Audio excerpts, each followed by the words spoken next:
لا حول ولا قوة إلا بالله. الحمد لله نحمده ونستعينه ونستغفره ونؤمن به ونتوكل عليه ونعوذ بالله من شرور أنفسنا ومن سيئات أعمالنا. من يهده الله فلا مضل له ومن يضلله فلا هادي له. ونشهد أن سيدنا ونبينا وحبيبنا وحبيب ربنا وطبيب قلوبنا ونورنا ونور أبصارنا وغوثنا وقيثنا وقياثنا ومستغاثنا ومطلوبنا ومغيثنا وشفاء أجسامنا ونور قبورنا ومأوانا وملجأنا تعظيما له وتوقيرا. وعلى آله وأصحابه وأهل بيته وشهداء محبته وعلينا معهم أجمعين. أما بعد فقد قال الله تعالى في شان حبيبه ومحبوبه ومعشوقه مخبرا وآمرا: أعوذ بالله من الشيطان الرجيم. بسم الله الرحمن الرحيم. إن الله وملائكته يصلون على النبي يا أيها الذين آمنوا صلوا عليه وسلموا تسليما. صلى الله على سيدنا محمد وآله وأصحابه وسلم. اللهم صل على سيدنا مولانا محمد وعلى آل سيدنا مولانا يا رسول الله تداني أمتنا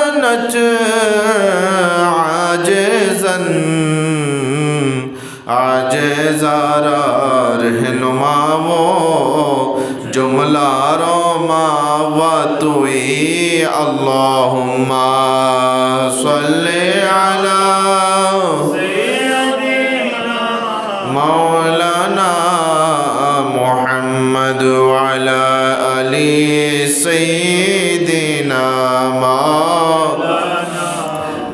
तेरे नस्ल पाक में है बाचा बाचा नूर का, तो है आईने नूर तेरा सब घराना नूरों का। अल्लाहुम्मा सल्ली सय्यदिना मौलाना मुहम्मद वअला आलि सय्यदिना मौलाना। सलातुन या रसूलल्लाह अलैकुम सलामुन या हबीबे किबरिया तुम हो, शफीए मुझे रिमा तुम हो। तुम्हें छोड़कर कहाँ जाऊं बता दो या रसूल अल्लाह सलातुन या रसूल अल्लाह अलैकुम सलामुन या हबीब अल्लाह नदारम जुज तुमल जाए नदारम जुज तुम आवाए तुई खुद साजु सामानम अगिथनी या रसूल अल्लाह सलातुन या रसूल अल्लाह अलैकुम सलामुन या हबीब अल्लाह जहाज़े उम्मत का हक ने कर दिया है आपके हाथों तुम अब चाहो डुबाओ या बचा लो या रसूल अल्लाह सलातुन या रसूल अल्लाह सलामुन या দুঃখের দিনের দরদি মোর নবী কমলিওয়ালা নবী কমলিওয়ালা দুঃখের দিনের দরদি মোর নবী কমলিওয়ালা নবী কমলিওয়ালা জানি আসবে তুমি আধার রাতে জলবে চেরক লালা নবী কমলিওয়ালা জাগবে যাবে বক্ষে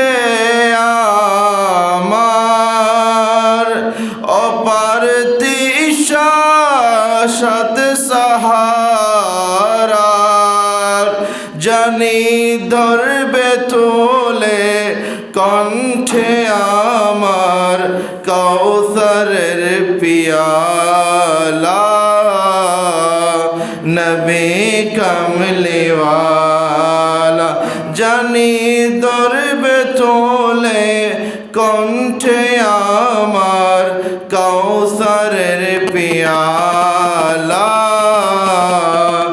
নবী মাঝ দরিয়ায় উঠলে তুফান তাই নাই আমি ঢরি জানি আমায় তুলে নিবে তোমার শাফায়াতের তরি তোমার ভেগুম নয়ন জানি করবে আমায় নিগাহবানি জানি ধরবে থলে কণ্ঠে আমার কৌসরের পিয়ালা নবী কমলিওয়ালা জানি আসবে তুমি জানি ধরবে তোলে কণ্ঠে আমার কৌসরের পিয়ালা নবী কমলিওয়ালা মোহতারামুল মাকাম যিল মজদ ওয়াল ইহতিশাম সম্মানিত মুসল্লিন ইকরাম পর্দানশীন মা ও বোনেরা রহিমানি ও রাহিমাকুমুল্লাহ আসসালামু আলাইকুম ওয়া রাহমাতুল্লাহি ওয়া বারাকাতুহু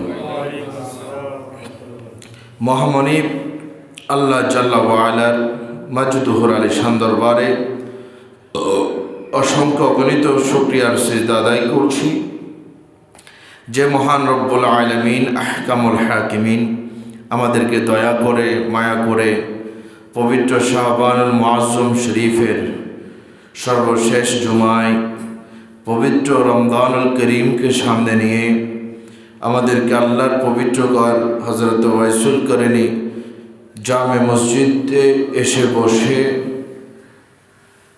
নামাজে জুমার পূর্বে পবিত্র কোরআন ও হাদিসের আলোচনা শ্রবণ করার তৌফিক দান করছেন।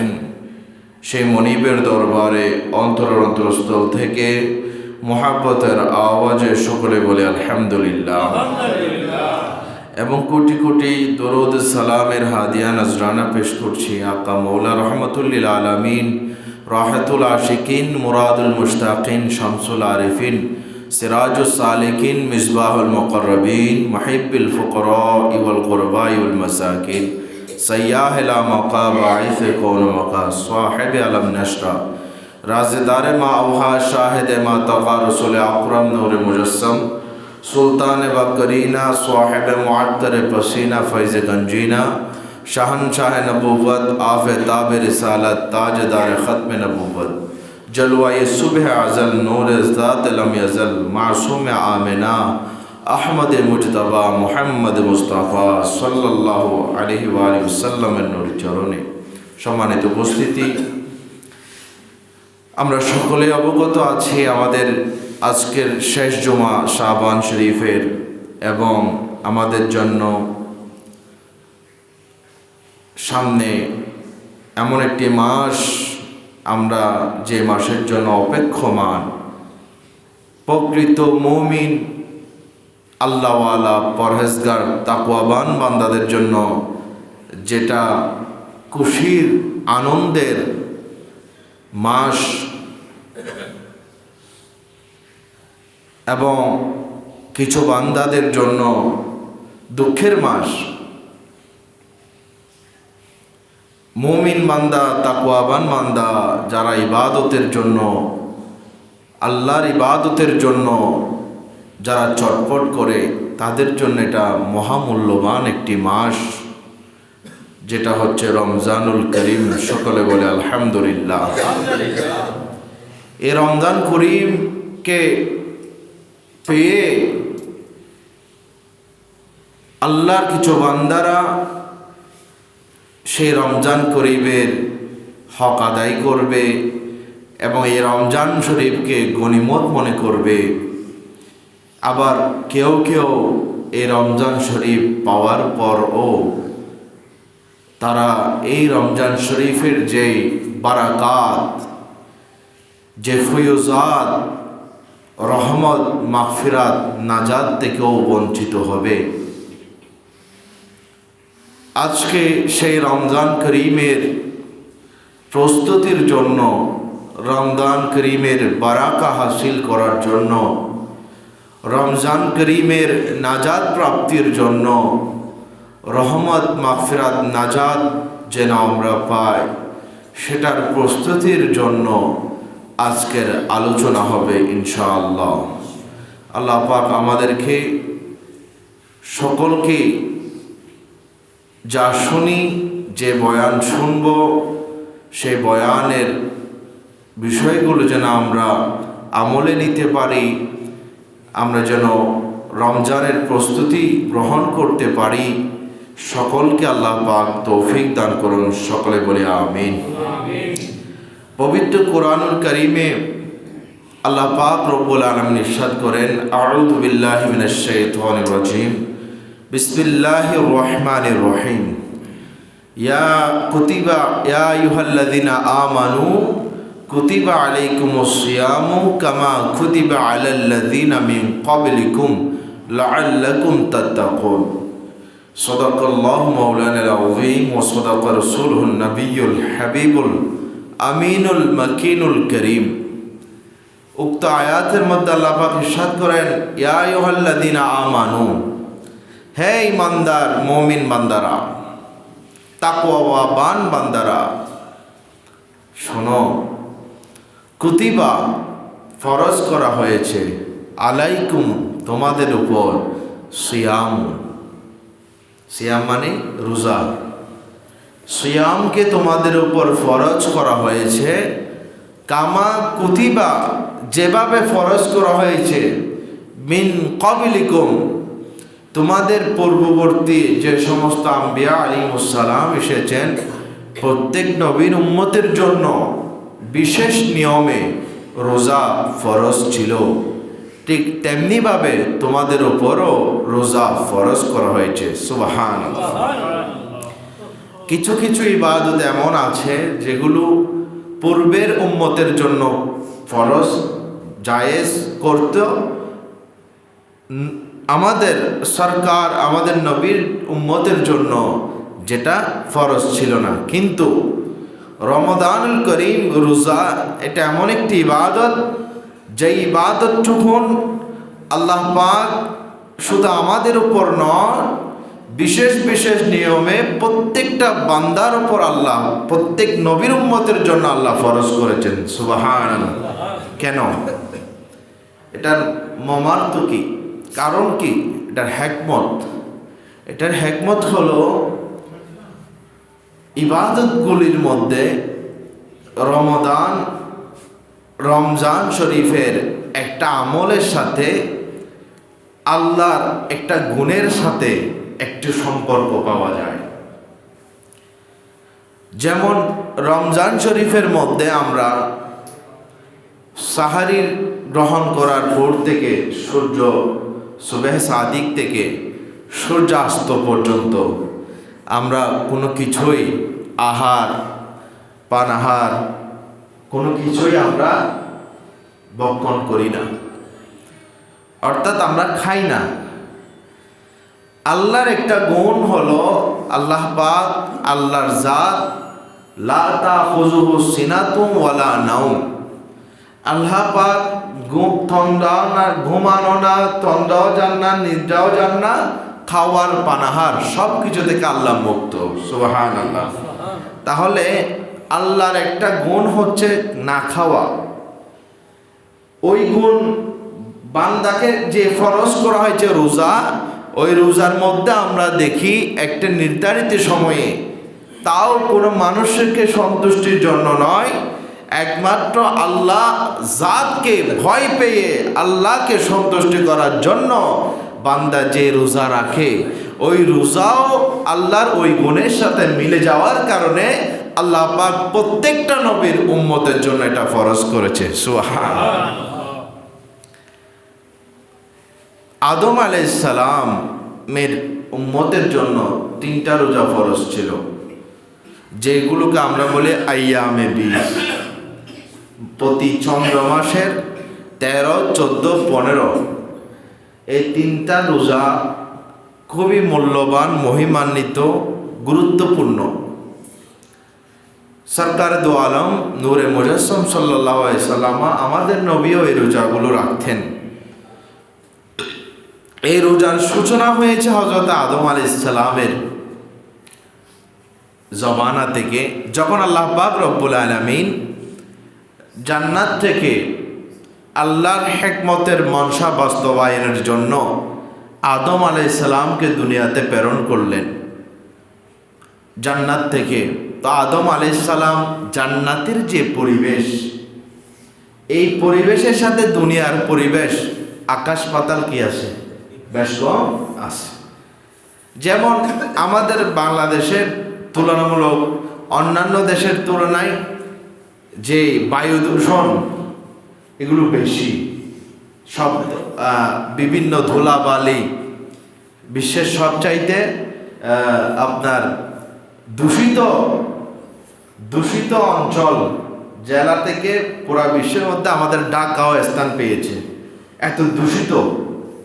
তার মানে দেশের আবহাওয়ার এই দূষিত আবহাওয়ার কারণে মানুষের শরীরের যেটা সৌন্দর্যটা, ধুলাবালি বিভিন্ন কারণে ওই বেড়ে ওঠার যেটা ক্রমবৃদ্ধিমান, ক্রম বাড়ে, ওটা বাড়ে না, সৌন্দর্যটাও নষ্ট হয়ে যায় তুলনামূলকভাবে। কিন্তু আমাদের দেশ থেকে কখন কোনো কেউ যখন বিদেশে যান, বিদেশের মধ্যে আমরা দেখি এখান থেকে ছিল রোগা, বিভিন্ন রোগ, চেহারার সৌন্দর্যতা কম ছিল, কিন্তু বিদেশে গেলে সেখানে মাস, বছর, 2 বছর দেখলে ওখান থেকে ফিরে আসলে তাকে আর চেনা যায় না। কেন বলেন তো? পরিবেশ ভালো, ধুলাবালি কম, মানে সেখানে একটু আবহাওয়া ভালো। তা আমি এটা বোঝাতে যাচ্ছি আপনাদেরকে, জান্নাতের পরিবেশ যেখানে আদম আলাইহিস সালাম ছিলেন আর দুনিয়ার পরিবেশ বেশ কম আছে কি না? আছে। তো এই জন্য যখন আদম আলাইহিস সালাম জান্নাতের পরিবেশ থেকে যখন দুনিয়াতে আসলেন, তখন তার চেহারার যেটা নূরানিয়ত ওটা একটু কমে গেছিল। তখন দ্বিতীয়ত আদম আলাইহিস সালাম লজ্জার কারণে আদম আলাইহিস সালাম আল্লাহর নিচে সম্মুখে মাথা নত করে রেখেছিলেন 350 বছর।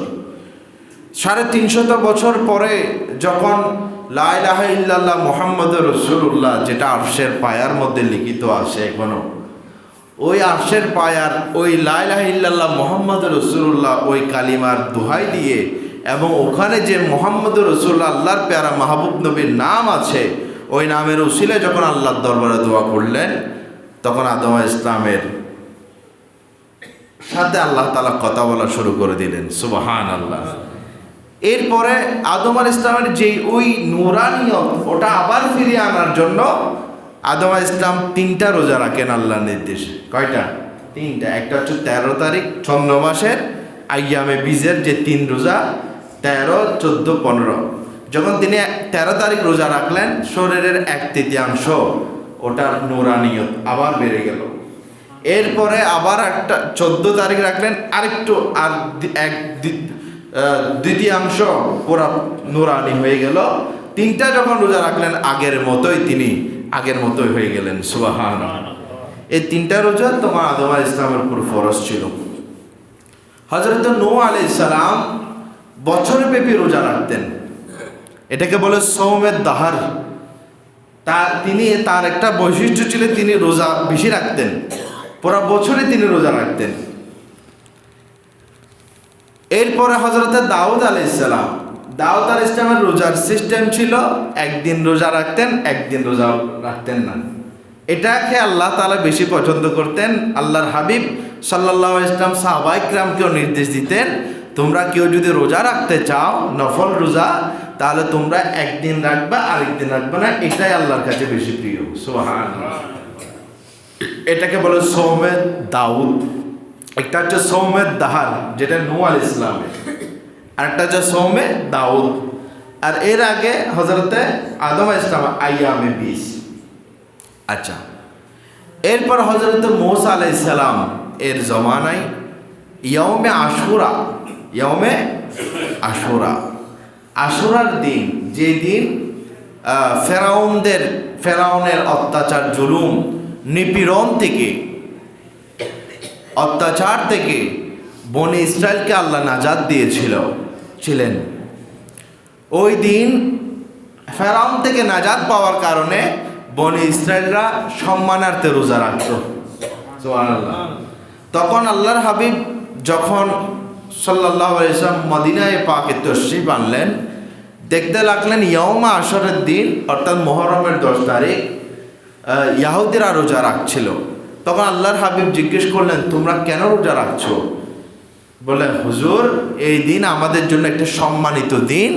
এই দিনেই আমাদের নবী মূসা আলাইহিস সালামকে আল্লাহ তাআলা ফেরাউনের জুলুম থেকে আল্লাহ তাআলা এবং ফেরাউনকে সাগরে ডুবিয়ে মেরেছেন এবং আমাদের নবীকে মুক্তি দিয়েছেন। সুবহানাল্লাহ।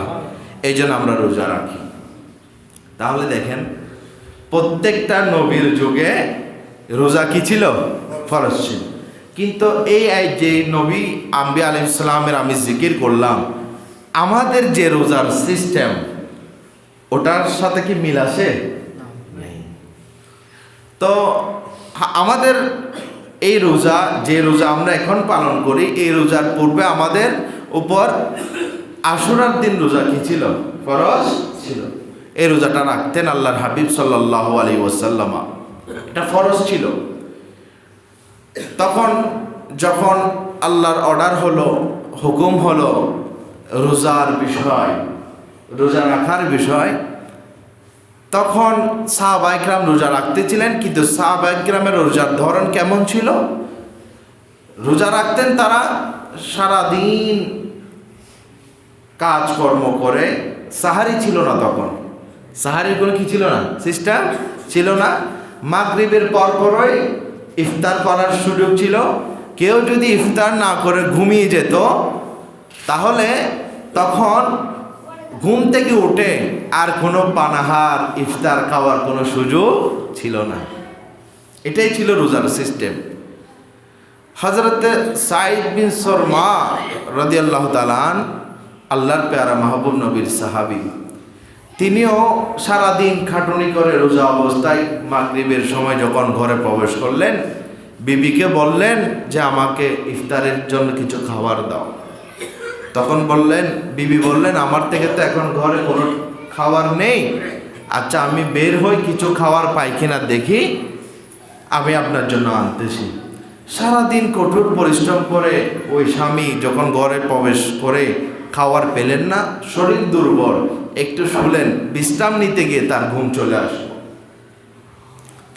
বিবি এসে দেখতেছেন খাবার নিয়ে, মহাবিপদ, যে আমার স্বামী তো ঘুমিয়ে পড়েছে, এখন তার খাবার গ্রহণ করতে পারবে না, কারণ খাবার গ্রহণ করার পরে ঘুমাতে হবে, নয়তো ঘুমিয়ে গেলে আর খাওয়ার কোনো সুযোগ ছিল না। তখন ওই অবস্থাতেই তারপরের দিন রোজা রেখে দিলেন ওই সাহাবী, কিছু খেতে পারলেন না। একে তো সারাদিন দীর্ঘ প্রখর রোদ, পরের দিন যখন জোহরের ওয়াক্ত, একেবারে উত্তপ্ত রোদ, গরমে নামাজের সময় ওই সাহাবী রাসূল সাল্লাল্লাহু আলাইহি সাল্লাম বেহুশ হয়ে পড়লেন, মাটিতে লুটিয়ে পড়লেন। তো আল্লাহর হাবিব জিজ্ঞেস করলেন কি হলো, আমার এই সাহাবীর কি হলো? যে ইয়া রাসূলুল্লাহ, আমার স্বামী এটা খাবার গ্রহণ করতে পারে নাই, দুর্বলতার কারণে তার ঘুম চলে আসে, সে আর খাবার গ্রহণ করতে পারেনি, যেহেতু আমাদের বিধিনিষেধ ছিল। তখন আল্লাহর পক্ষ থেকে আল্লাহ রাসূল ওহীর অপেক্ষায় ছিলেন। ওহীর অপেক্ষায় এসে জিবরিল আমিন আল্লাহ রাসূলের দরবারে এসে বললেন, ইয়া রাসূলুল্লাহ, আপনার উম্মতদেরকে একটা ঘোষণাপত্র দিয়ে দেন, কি? ওয়াকুলু ওয়াশরাবু হাত্তা ইয়াতাবায়্যানা খাইতুল আবিয়াতু, এই আয়াতটা নাজিল হলো যে তোমরা খাও, পানাহার করো রাত পর্যন্ত, রাতের পুরা মাগরিবের পর থেকে সুবহে সাদেকের আগ পর্যন্ত তোমাদের জন্য খাওয়া দাওয়া পানাহার স্ত্রী সব রমজানের মধ্যে হালাল করে দেয়া হলো। সুবহানাল্লাহ। কি করে দেয়া হলো? হালাল। তোমরা এখন থেকে আমরা রহমতুল্লাহ আলামিন নবীর সদকে আমরা এটা পেয়ে গেলাম যে আমাদের জন্য এরকম যে সাহাবায়ে কিরাম যে কষ্ট সহ্য করেছেন, ওই কষ্ট আমাদের আর সহ্য করতে হয় না।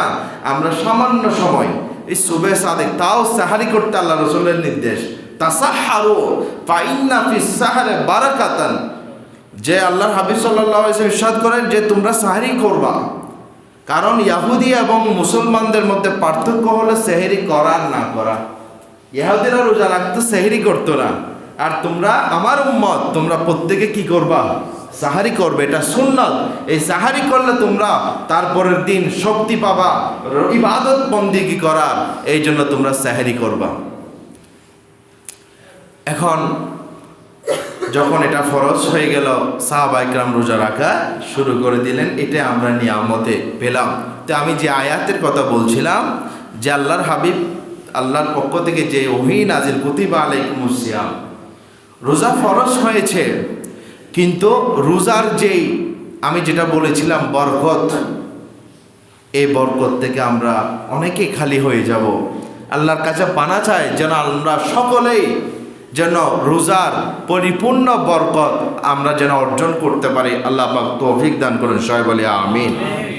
এভাবে যখন রমজান সামনে আসতে, রমজান করিম মেহমান হিসেবে আমাদের কাছে আগমন করতেন, তখন আল্লাহর হাবিব সাহাবায়ে কিরামকে নিয়ে একটা খুতবা দিয়েছিলেন।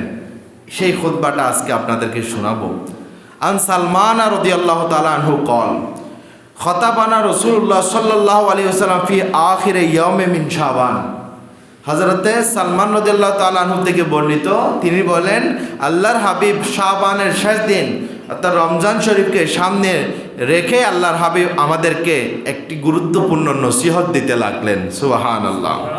ফাকাল, আল্লাহর হাবিব ইরশাদ করেন, আইয়ুহান নাস, হে মানব সকল, ইন্নাহু কদ আযাল্লাকুম শাহরুন আযীম, নিশ্চয় তোমাদের কাছে এখন এমন একটি মাস আসবে যেটা সম্মানিত বড়। সুবহানাল্লাহ।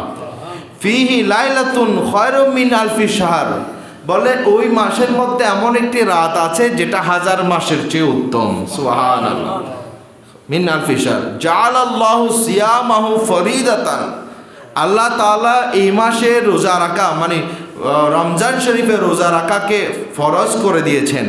ওয়া কিয়ামা লাইলিহি তাতাওয়া, এবং রাত্রিবেলা সারাদিন রোজা রাখা ফরজ, রাত্রিবেলা ইবাদত করা একটা উসিলা বানিয়ে দিয়েছেন। বলে মান তাকাররাবা ফিহি বিখাসলাতিন মিনাল খাইর, কোনো কেউ যদি এই মাসের মধ্যে একটা নফল কোনো আমল করবে, কেউ যদি কোনো নফল দান করবে, কেউ যদি কোনো নফল নামাজ পড়বে, কেউ যদি কোনো নফল ইবাদত করবে, বলে কানা কামান আদ্দা ফরিদাতান ফিমা সাওয়া, সে একটা নফলের বিনিময়ে 70টা ফরজ, একটি ফরজের সওয়াব আল্লাহ তাআলা তার আমল নামার মধ্যে লিখে দিবে। সুবহানাল্লাহ। একটা নফল যদি কেউ আদায় করে তাহলে একটা ফরজের সমান ইবাদতের সওয়াব আল্লাহ আপনার আমল নামায় লিখে দিবে। কত বরকতের মাস আপনি দেখুন। এই মাসের সব কিছুতে আল্লাহ বরকত ঢেলে দিয়েছেন, যেটা অন্য কোনো মাসের মধ্যে আল্লাহ দেন নাই। আর কেউ যদি ওয়ামান আদ্দা ফিহি ফরিদাতান, আর কেউ যদি কোনো ফরজ করবে, কোনো ফরজ ইবাদত করবে, তাহলে তারকে কামান আদ্দা, সেই জন্য ফিহি ফরিদাতান কানা কামান আদ্দা সাবঈনা ফরিদাতান ফিমা সাওয়া, সেই জন্য 70টি ফরজের সওয়াব, ইবাদতের সওয়াব তার আমল নামার মধ্যে লিপিবদ্ধ করে দিবে। সুবহানাল্লাহ। তাহলে চিন্তা করুন, একটা নফল করলে একটা ফরজের সওয়াব, আর একটা ফরজ আদায় করলে 70টা ফরজের সওয়াব কে দিবেন? আল্লাহ দিবেন। কত বরকতময় মাস। বলে এই মাস কিসের মাস? আল্লাহর হাবিব বলেন ওয়াহুয়া শাহরুস সবর। আমার ভাইয়েরা, বলে এই মাস হচ্ছে সবরের মাস, ধৈর্যের মাস। আপনার একটা পরীক্ষা হবে এই মাসের মধ্যে আপনার ধৈর্য কতটুকু। বলে কেন হুজুর, অন্য মাসে কি ধৈর্য রাখি না? না, অন্য মাস আর এই মাসের পার্থক্য কি? পার্থক্য হলো অন্য মাসের মধ্যে খাওয়ার পেটে থাকে, তখন মাথা গরম করলেও মাঝে মধ্যে ঠান্ডা করা যায়, স্বাভাবিক, কারণ পেট ঠিক আছে। কিন্তু রমজান শরীফের মধ্যে তো পেট কি থাকে? খালি থাকে।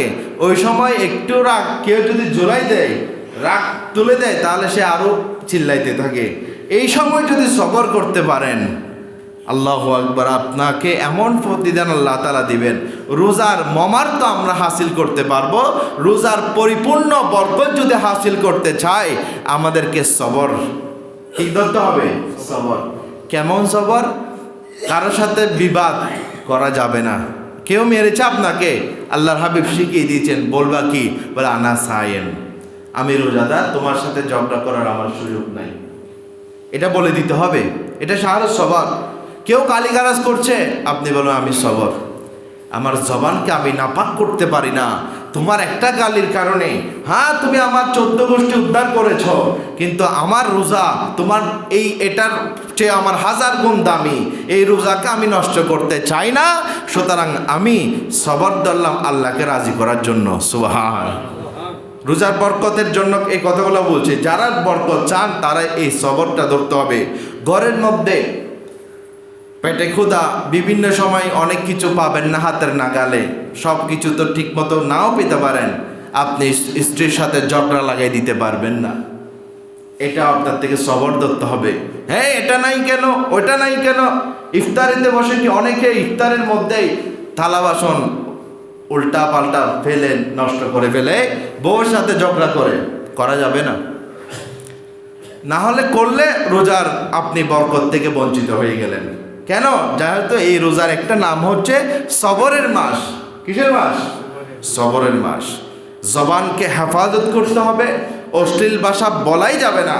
আল্লাহর হাবিব সাল্লাল্লাহু আলাইহি ওয়াসাল্লাম ইরশাদ করেন, মাল্লাম ইয়াদা কওলা জোর, কেউ যদি রোজা রেখে অশ্লীল কথা ছাড়তে পারে নাই, মিথ্যা গীবত পরনিন্দা পরচর্চা ছাড়তে পারে নাই, অশ্লীল কথাবার্তা ছাড়তে পারে নাই। আল্লাহ বলছেন ফালাইসা লিল্লাহি হাজা, আল্লাহর হাবিব সাল্লাল্লাহু আলাইহি ওয়াসাল্লাম ইরশাদ করেন ওই ধরনের বান্দার রোজা আমার জন্য কোনো দরকার নাই। সুবহানাল্লাহ। আল্লাহর কাছে ওই ধরনের রোজাদারের কোনো দরকার নাই। কোন রোজাদার? যারা রোজাও রাখবে অশ্লীল কথাও বলবে, রোজাও রাখবে গালিগালাজও করবে, ঝগড়া বিবাদ লাগাই দিবে, রাগান্বিত হবে। এই ধরনের রোজাদার আল্লাহর কাছে পছন্দনীয় নয়, আল্লাহর কাছে দরকার নেই। রোজা রাখলেন, মহিমান্বিত একটা ফরজ রোজা, তো রোজা রেখেছেন বলে কি আপনি নামাজ ছেড়ে দিতে পারবেন? বলেন, নামাজ ফরজ। এই মাসে তো ফরজকে আরো শতগুণে সুন্দরভাবে আরো সুন্দরভাবে আদায় করার দরকার। কেন? কারণ এখানে একটা ফরজ আদায় করলে 5 ওয়াক্ত 5 বার ফরজ আদায় করছি, তাহলে একটাতে যদি 70টা হয়, তাহলে 5 ওয়াক্তে আপনি 70 কত হতে পারে?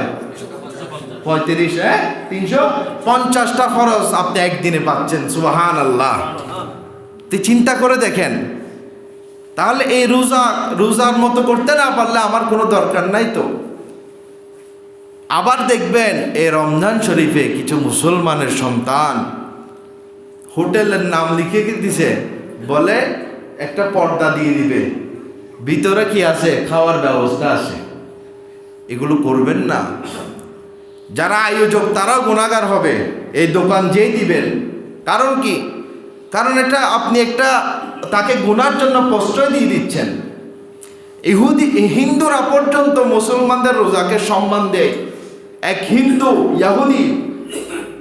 ইয়াহুদির ছেলে, এক ইয়াহুদির ছেলেকে নিয়ে রাস্তা দিয়ে যাচ্ছিল রমজান শরীফ, রমজানের মাস।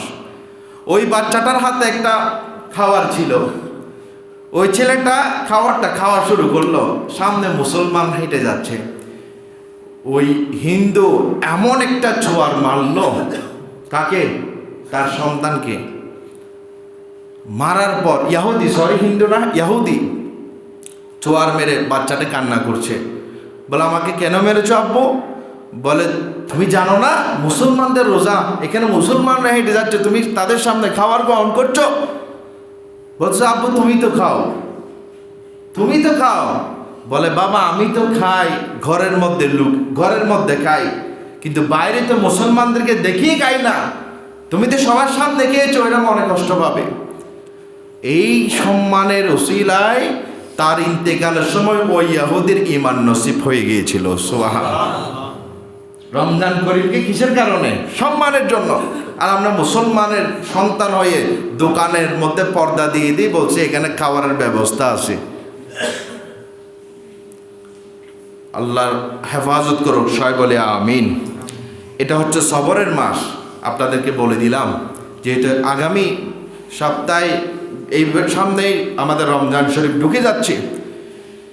এরপর আল্লাহর হাবিব বলছেন সবর হচ্ছে, সবরের একটা বিনিময় আছে, সেটা হচ্ছে ডাইরেক্টলি জান্নাত। সুবহানাল্লাহ বলেন, ডাইরেক্ট জান্নাত। সবর ধরবেন রোজাতে আপনি জান্নাত পাবেন।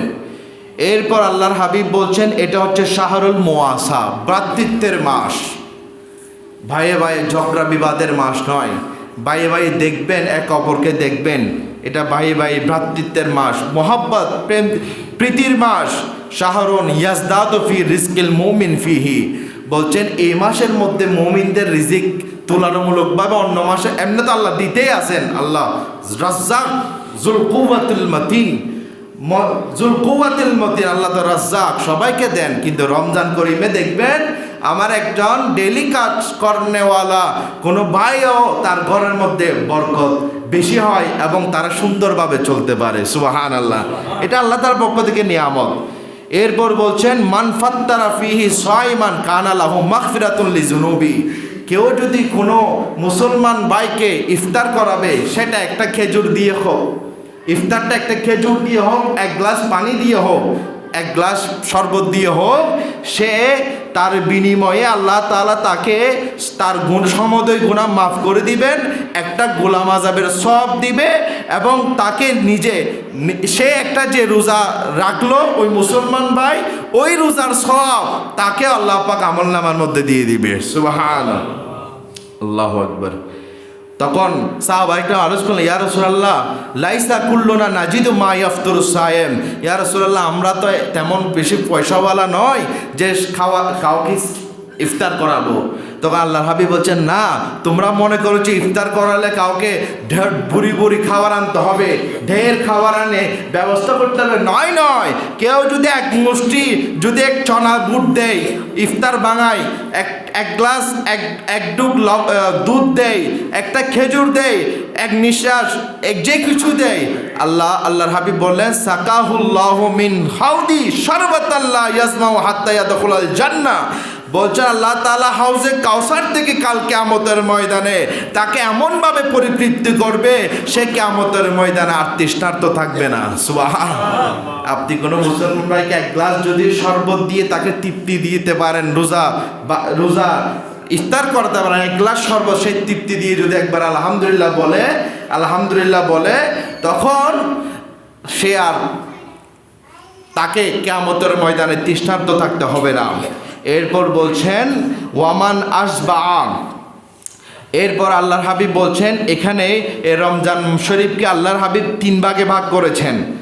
এক ভাগের নাম দিয়েছেন আল্লাহর হাবিব প্রথম 10 দিন হুয়া শাহরু আউয়ালুহু রহমা, প্রথম 10 দিন রহমত হিসেবে, সুবহানাল্লাহ, রহমতের 10 দিন বলেছেন।